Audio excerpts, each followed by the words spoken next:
मुंबई भारत का वह metro city है जहां हर भारतीय के सपने सच होते हैं। सालों पहले ये सिटी बॉम्बे के नाम से जाना जाता था। हालांकि बॉम्बे से मुंबई तक के सफर में ये शहर काफी रोमांचक इतिहास समेटे हुए है। आपको जानकर हैरानी होगी कि भारत का कमर्शियल एंड फाइनेंशियल कहे जाने वाला शहर यह एक समय पर दहेज के रूप में एक विदेशी राजा के शादी के दौरान दे दिया गया था। सपनों की नगरी कहे जाने वाले इस शहर ने सदियों से कई बदलाव देखे। आज आपको मुंबई का चेहरा जो देखने को मिलता है ये हमेशा से ऐसा नहीं था, बल्कि ये तो 7 आइलैंड में बटा हुआ आर्कीपेलागो था, जिसे आर्कीपेलागो ऑफ 7 आइलैंड के नाम से जाना जाता था। आखिर कैसे ये आइलैंड मिलकर एक शहर बने, किसने इस पोर्ट टाउन को बसाया और आखिर बॉम्बे मुंबई कैसे बना।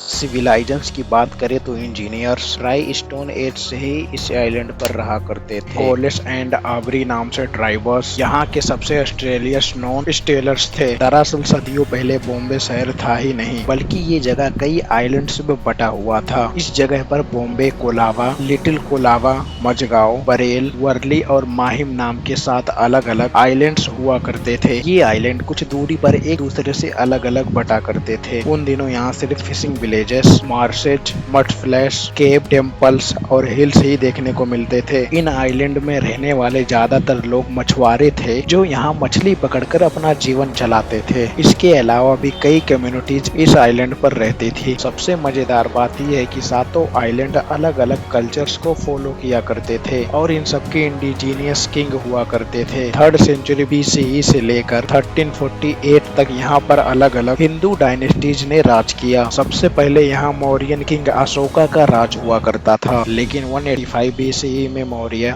एम्पायर के डिक्लाइन के साथ 2nd BCE से लेकर 10th सेंचुरी CE तक इन आइलैंड्स पर वेरियन इंजीनियस डायनेस्टीज ने राज किया, जिसमें सतवाहनास, अविराज, वाकाटकस, कालाचौरस, कोंकण, चालुक्यास, सिलहारस और झोला शामिल थे। 1384 में दिल्ली सल्तनत ने इन सभी आइलैंड्स पर कब्जा कर लिया और यहीं से हिंदू रूलर्स के संप्रभुता भी समाप्त हो गए। 1348 से लेकर 1391 तक यहाँ पर दिल्ली सल्तनत का कंट्रोल रहा और इसी दौरान नजीरुद्दीन मोहम्मद बिन तुगलक, जो कि दिल्ली सल्तनत के सुल्तान थे, उन्होंने जाफर खान को गुजरात का गवर्नर बना दिया था। जल्द ही 1398 में जब तुगलक डायनेस्टी कमजोर हो गई, तब जाफर खान ने मौके का फायदा उठाते हुए अपनी गुजरात सल्तनत की नींव डाल दी। इसी पावर शिफ्ट के साथ बॉम्बे भी अब गुजरात सल्तनत का हिस्सा बन गया। वैसे तो कहने को पोर्तुगीज 1509 में ही बॉम्बे पहुंच गए थे, लेकिन उन्हें बॉम्बे को पूरी तरह से हासिल करने में 2 दशक और लग गया। 1534 में बॉम्बे पूरी तरह से पोर्तुगीज के कब्जे में आ गया। हालांकि पोर्तुगीज ने बॉम्बे पर ज्यादातर एग्रीकल्चर एंड रिलीजियस डेवलपमेंट ही किए, तब भी इन्होंने शहर के चारों तरफ रोड्स, कासवेज एंड कई फोर्ट्स का निर्माण किया, जिसमें Bombay castle, Bandra forts and one fort जैसे कई किले भी शामिल है, जिससे इन आइलैंड में कम्यूट करना काफी इजी हो गया। पोर्तुगीज ने लगभग 1 सेंचुरी तक यहाँ राज किया और आखिरकार एक मैरिज में पोर्तुगीज किंग जॉन 4 ने अपनी बेटी की शादी करते वक्त ये आइलैंड ब्रिटिश किंग चार्ल्स को दहेज में दे दिया।